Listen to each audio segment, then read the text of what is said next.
Tamil Nadu CM సీటుపై కలలు కని భంగపడ్డ శశికళ బెంగళూరులోని పరప్పన అగ్రహారం జైల్లో నిన్న రాత్రి సాధారణ జీవితం గడిపారు. నిన్న సాయంత్రం ఆమెకు జైలు అధికారులు 9234 నంబర్ని కేటాయించారు. అక్రమాస్తుల కేసులో శశికళతో పాటు ఇళవరసి సుధాకరన్ కూడా దోషులుగా జైలుకెళ్లారు. పరప్పన అగ్రహార జైల్లో వీఐపీ సౌకర్యాలకు కోర్టు నిరాకరించడంతో సాధారణ ఖైదీగానే శశికళ జైల్లో తొలి రాత్రి గడిచింది. ఎలాంటి ప్రత్యేక సౌకర్యాలేని శశికళకు కల్పించలేదు జైలు అధికారులు. శశికళకు స్పెషల్ గదికి బదులు నార్మల్ రూమ్ కేటాయించారు. ఇందులో ఆమెతో పాటు మరో 2 ఖైదీలు కూడా ఉన్నారు. జైల్లో ఉన్న శశికళ ఉదయం 4:30కి నిద్ర లేచారు. లేచిన వెంటనే న్యూస్ పేపర్లు వచ్చాయా అంటూ ఆరా తీశారు.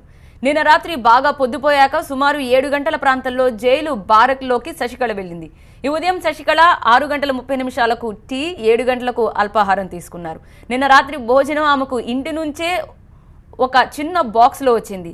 శశికళ ఆ భోజనమే తిని నిద్రకు ఉపక్రమించారు.